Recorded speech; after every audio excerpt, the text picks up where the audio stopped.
নমস্কার বন্ধুরা, কেমন আছেন সবাই? আমার আরও একটি নতুন ভিডিওতে আপনাদেরকে স্বাগত জানাই। এখন থেকে ভিডিওটা শুরু করলাম। শরীরটা এমনিতেই ভালো নেই, সেই জন্য ভালো করে ভিডিও করতে পারছি না। এখন একটু বেলা হয়ে গেছে, এখন আমি স্নান করলাম। আজকে বাড়িতে লক্ষ্মী পুজো হলো। পুজোর যা কিছু জোগাড় জান্তি সব শাশুড়িমা করেছে, কারণ আমার শরীর ভালো ছিল না, আমি কিছুই করতে পারিনি। এখন স্নান টান করে একটু সুস্থ লাগছে। এখন আমি একটু আলতা পরবো, কারণ আজকে লক্ষ্মী পুজো, আলতা পরতে হয়। সেই জন্য ঘরে আলতা আনা ছিল, আমি একটু আলতা পরে নিলাম। আর এমনিতেও আলতা পরতে বেশ ভালোই লাগে আমার।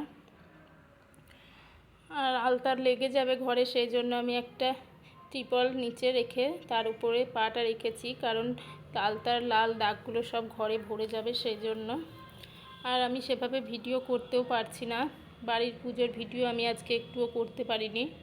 আর তাছাড়াও আমার ভিডিওতে সবাই আসতে চায় না, সেই জন্য আরোই আমি ভিডিও করতে পারি না। সব সময় বাড়িতে সবাই পছন্দ করে না ভিডিও করা, আমার ভিডিওতে আসা। আমি কাউকে জোরও করি না আমার ভিডিওতে আসার জন্য, যার যেরকম ভালো লাগে সে সেটাই করে। আর এটা হলো আমার বাপের বাড়ি, আজ লক্ষ্মী পুজো। ভিডিওটা আমার ভাইয়ের বউ করে পাঠিয়েছে। ও জানে না ক্যামেরাটা একটু সোজা করে ধরেছে, সেই জন্য। যাই হোক, একটু মানিয়ে গুছিয়ে দেখে নেবেন, কিছু মনে করবেন না কেউ। আর দেখুন, আমার ভাইয়ের ছেলে মেয়ে সকালবেলা উঠেই স্নান করে কি সুন্দর বসে গেছে ঠাকুরমশাইয়ের পাশে পুজো দেখতে। আর মা খুব ব্যস্ত, ঠাকুরমশাইকে সব জোগাড় করে দিচ্ছিলেন, আর ভাইয়ের বউ ভিডিওটা করছিল। ওরা দুইজন মিলেই বাড়ি পুজোর সব জোগাড় জান্তি করেছে। ভাইয়ের বউ আলপনা টালপনা দিয়েছে। আমাদের ঠাকুরঘরটা একদম উপরে, 3 তলাতে আমাদের ঠাকুরঘর। মায়ের পায়ে একটু ব্যথা আছে, কারণ আমার মায়ের পা আগে ঠিকই ছিল, হঠাৎ করে একটু হাড়ের সমস্যা হওয়াতে কিছুদিন মা অসুস্থ ছিল। তারপরে মায়ের পায়ের হাড়টা ক্ষয়ে গেছে, সেই জন্য একটু লেংচে হাঁটে। কারণ ডাক্তারে বলেছে আর যেটা হয়ে গেছে ওটা আর কিছু করা যাবে না, সেই জন্য একটু মায়ের হাঁটতে অসুবিধা হয়। তাও কিছু করার নাই, মাকে ওইভাবেই ছাদের উপরে পুজো করতে আসতে হয়।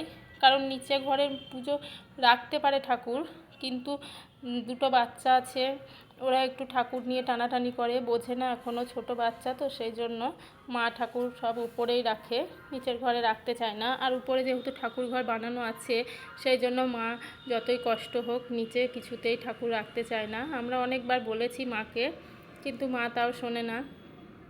আর কি সুন্দর করে সাজিয়েছে ঠাকুর ঘরটা। আমাদের ঠাকুর যখন লক্ষ্মী পুজো হয় প্রতি ভাদ্র মাসের শেষে, তখন এইভাবে করেই পুজো করা হয়। কি সুন্দর কাঠা পালি, ওগুলোকে সবাই কি বলে জানি না, আমরা পালি বলি, যেগুলোতে ধান রাখা হয়, কাঠাপালি বলি। সেইগুলোর উপরে ধান দিয়ে অনেক কিছু দিতে হয়, কড়ি, তারপরে লক্ষ্মী প্যাঁচা, সব কিছু মূর্তি, ওগুলো দিয়ে পুজো করে। আর নতুন কিছু সবজি দিতে হয়, যেগুলো হয় চাল কুমড়ো, ঝিঙে, তারপরে শসা, যা কিছু ভাদ্র মাসের সবজি ওঠে ওগুলো আমাদের দিতে হয় লক্ষ্মী পুজোতে। আর আমাদের পুজোয় অনেক কিছু দেয়, যেমন চিড়ে, মুরগি, তারপরে নাড়ু। লক্ষ্মী পুজো নাড়ু ছাড়া লক্ষ্মী পুজো ভাবাই যায় না, কারণ প্রতিটা লক্ষ্মী, যে কোনো লক্ষ্মী পুজোই হোক, কোজাগরী লক্ষ্মী পুজোই হোক, কিংবা আমাদের ভাদ্র মাসের লক্ষ্মী পুজোই হোক, সব লক্ষ্মী পুজোতে নাড়ুটা দিতেই হয়। আর ওরা দুই ভাই বোনে সবসময় কিছু না কিছু করছে, খুটুর খাটুর ওদের সবসময় লেগেই আছে পাশাপাশি বসলে। ওই যে প্রাঞ্জল খুব মনোযোগ দিয়ে পুজোটা দেখছে, আর কিছু একটা বলছে ওর মাকে, ওর মা ভিডিওটা করছিল। আর দুই ভাই বোনে খুব সুন্দর করে বসে আছে, খুব ভালো লাগলো দেখে ওদের। আমি তো যেতে পারিনি, কারণ ভাদ্র মাসের শেষে আমাদের বাড়ির বউ বাইরে যেতে নেই। আর তাছাড়া আমাদের বাড়িতেও তো পুজো আছে, আর আমি তো যেতে পারবো না নিজের বাড়ির পুজো রেখে, সেই জন্য। আর আমার ইচ্ছেও করে না যেতে, কারণ নিজেরও সংসার আছে। আমার ভিডিওগুলো কেমন লাগলো একটু বলবেন, ভালো লাগলে লাইক কমেন্ট শেয়ার করবেন। এই পর্যন্তই।